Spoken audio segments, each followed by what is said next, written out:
నమస్తే. Welcome to our channel. ప్రస్తుతం మనతో సీనియర్ జర్నలిస్ట్ దాము బాలాజీ గారు ఉన్నారు. వారితో మాట్లాడదాం. సార్ నమస్తే సార్. నమస్తే. సార్ ట్రంప్ నిర్ణయాలు ఎప్పుడు ఇండియన్స్‌కి ఎప్పుడు ట్రంప్ వస్తున్నారంటో టెన్షన్ స్టార్ట్ అవుతుంది సార్. యాహ్! ఆయన ఏ నిర్ణయాలు తీసుకుంటారు అని. అందులో భాగంగానే ఆయన ఒక నిర్ణయం తీసుకున్నారని, దానివల్ల 7,00,000 మంది ఇండియన్స్‌కి ఉద్యోగాలు పోతాయి అనేది న్యూస్ వచ్చింది సార్.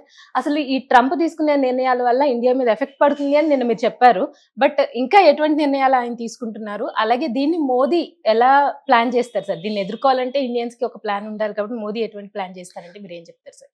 యాక్చువల్‌గా అంటే ఉద్యోగాలు కూడా పోతాయి. బట్ ఉద్యోగాలు అనేది కాదు. ఇక్కడ ఫస్ట్ డే ట్రంప్ తీసుకున్న కొన్ని నిర్ణయాలు అనేది ఇప్పుడు ఇండియన్స్ మీద అక్కడ అమెరికాలో ఉండే ఇండియన్స్ మీద తీవ్ర ప్రభావం పడుతుందన్నమాట.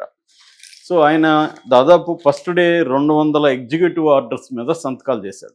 Okay sir. సో మామూలుగా మనకి ఆ సంఖ్య చెప్పాలంటే ఎలా అర్థం చేసుకోవచ్చు అంటే బైడెన్ ఉన్న 4 ఏళ్లలో 160 ఎగ్జిక్యూటివ్ ఆర్డర్స్ మీద సంతకం చేస్తే ఈయన ఒక్క రోజులోనే 200 ఆర్డర్స్ మీద సంతకం చేశాడు, ఇంకా చేయబోతున్నాడు. అంటే అర్థమైందంటే ఆయన చాలా డ్రాస్టిక్ నిర్ణయాలను ఇప్పటి వరకు అమెరికన్ హిస్టరీలోనే ఎవరు తీసుకొని నిర్ణయాలు తీసుకుంటున్నాడు ట్రంప్.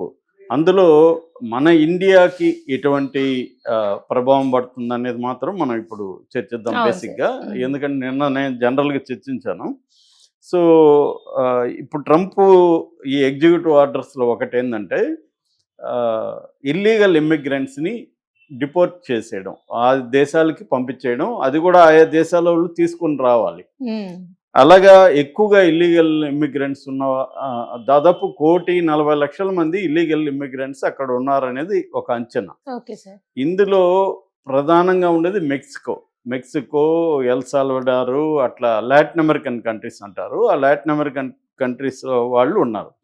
అది అమెరికన్ సౌత్ అంటారు. అమెరికన్ సౌత్ బార్డర్స్ని నేషనల్ ఎమర్జెన్సీగా ట్రంప్ డిక్లేర్ చేసి అక్కడ రాకుండా చూసుకుని పెద్ద ఎత్తున పోలీసులను అక్కడ మోహరింప చేశాడు. సో మెక్సికో తన బార్డర్లోకి పంపిస్తుంది, అలాగే కెనడా పంపిస్తుంది. కాబట్టి ఈ రెండు దేశాల మీద 25% టారిఫ్స్, సుంకాలు విధిస్తామని కూడా ఆయన అనౌన్స్ చేశాడు. సో ఇప్పుడు ప్రపంచవ్యాప్తంగా అనేక దేశాల నుంచి అమెరికాలో ఉంటున్న ఇల్లీగల్ ఇమ్మిగ్రెంట్స్ అంటారు వీళ్ళని, ఎటువంటి డాక్యుమెంట్స్ లేకుండా ఇల్లీగల్గా వెళ్ళిపోయి ఉంటారు అక్కడికి. వాళ్ళలో 1,40,00,000 మందిని ఇప్పుడు బయటకు పంపిస్తున్నారు. ఇందులో 7,20,000 మంది ఇండియన్స్ ఉన్నారనేది ఒక అంచనా. కాకపోతే అఫీషియల్గా నిన్న చెప్పింది ఏంటంటే 18,000 మందిని ఫస్ట్ టైం ఇప్పుడు మీరు తీసుకెళ్ళండి ఇండియాకి అనేది వాళ్ళు అక్కడ హోమ్ల్యాండ్ సెక్యూరిటీ డిపార్ట్మెంట్ అనౌన్స్ చేసింది, అమెరికాది. అంటే ఇప్పుడు ఇమ్మీడియట్గా మోడీ వితిన్ 1 మంత్లో 18,000 మందిని మన మోడీ ప్రభుత్వం తీసుకురావాలి వెనక్కి. దానికి సంబంధించి ఇండియన్ గవర్నమెంట్ కూడా ఓకే చేసింది. మేము 18,000 మందిని తీసుకొస్తాము అని ఇండియన్ గవర్నమెంట్ కూడా చెప్పింది. అయితే 18,000 కాదు, 2,20,000 అనేది ఇంకొక సంఖ్య రాబోయే కాలంలో. సో ఇది పెద్ద ప్రభావం చేస్తుంది. ఇప్పుడు ఈరోజు కొన్ని వార్తా పత్రికలు ఏం రాస్తున్నాయంటే 2 లక్షలు కూడా కాదు, 7,20,000 అనేది ఒక ఫిగర్ చెప్తున్నాయి. ఏదేమైనా లక్షల మంది మన వాళ్ళు అక్కడ ఉండొచ్చు, ఇది ఒకటి. సో వాళ్ళని తీసుకొస్తే మన దేశంలోనికి అనేక రకాల సమస్యలు క్రియేట్ అవుతాయి. వాళ్ళని ఇప్పటికిప్పుడు ఇక్కడికి తీసుకొచ్చి ఉద్యోగాలు వాళ్ళు అక్కడ ఏవో చేసుకుంటుంటారు, వాళ్ళని తీసుకొచ్చి పెట్టడం అనేది ఒక సమస్య. రెండోది, ఇలాగే లక్షల మంది అక్కడి నుంచి వచ్చేస్తే మనకి ఫారిన్ కరెన్సీ డాలర్ల డంప్, ఇప్పుడు అక్కడ సంపాదించే వాళ్ళు అక్కడే పెట్టుబడులు పెట్టరు కదా. ఇండియాలో కూడా ల్యాండ్స్ కొంటారు, ఇక్కడ బిల్డింగ్స్ కొంటారు, రకరకాలుగా ఇక్కడ పంపిస్తుంటారు. సో అదంతా కూడా ఇప్పుడు ఆగిపోయే ఇది ఉంది. దీనివల్ల రకరకాల డిస్టర్బెన్సెస్ ఇండియన్ ప్రభుత్వానికి, మన ఇండియన్స్కి వస్తుంది. ముఖ్యంగా ఏంటంటే అమెరికా అనేది చాలామందికి ఒక కళ. అమెరికాలో ఇండియన్స్ దాదాపు 54 లక్షల మంది ఉన్నారని చెప్తున్నారు. అందులో దాదాపు అమెరికన్ పాపులేషన్లో 1.47% ఇండియన్స్ ఉన్నారు. ఇప్పుడు ఇందులో దాదాపు 7 లక్షల మంది కానీ వచ్చేస్తే ఈ 7 లక్షల మంది రావడం అంటే ఏంటి అనేది కాసేపు చూద్దాం. మామూలుగా ఇది ఒకటి చెప్పాను కదా, ఏది ఫస్ట్ ఇల్లీగల్ ఇమ్మిగ్రెంట్స్ పంపించడం. రెండవ, నిన్న ఒక ఆర్డర్ మీద ఎగ్జిక్యూటివ్ ఆర్డర్ మీద ఆయన ఏం సంతకం చేశాడంటే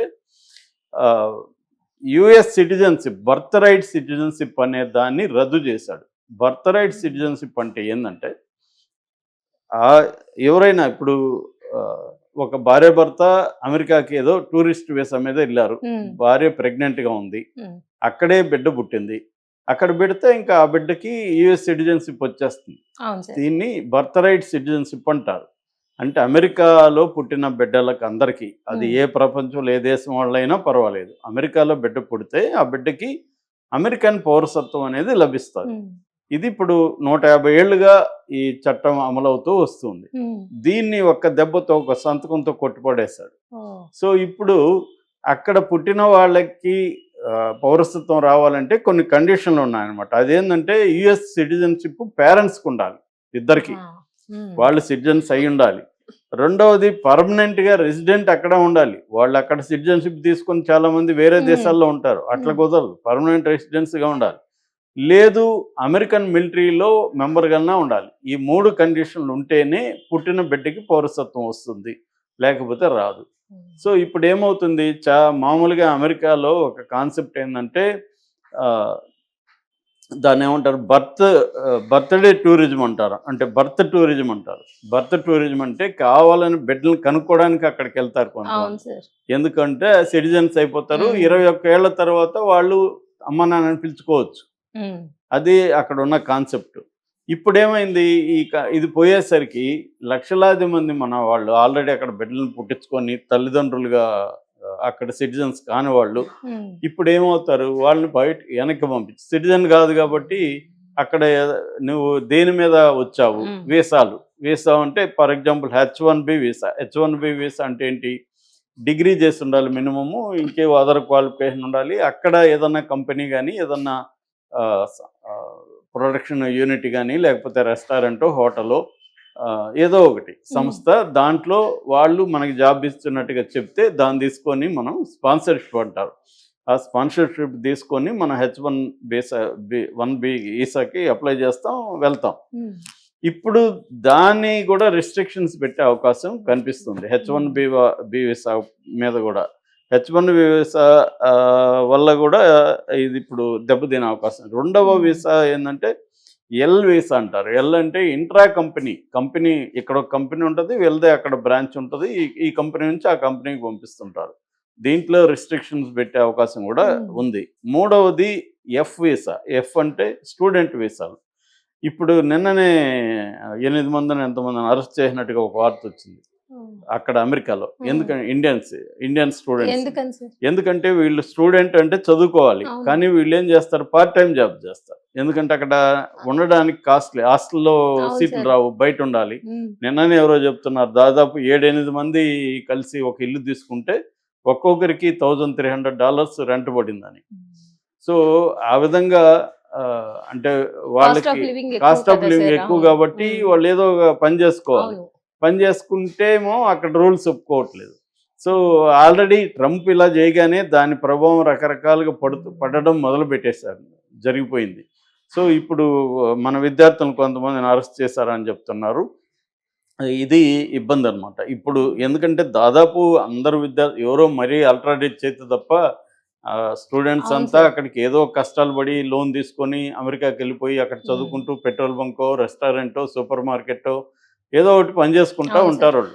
ఆ కష్టాల మీద పడి పని చేస్తూ ఉంటారు. మా సిస్టర్ వాళ్ళ పాప కెనడాలో ఉంది, తను కూడా జాబ్ చేస్తూ పని చేస్తుంది, చదువుకుంటూ జాబ్ చేస్తుంది. అవును సార్.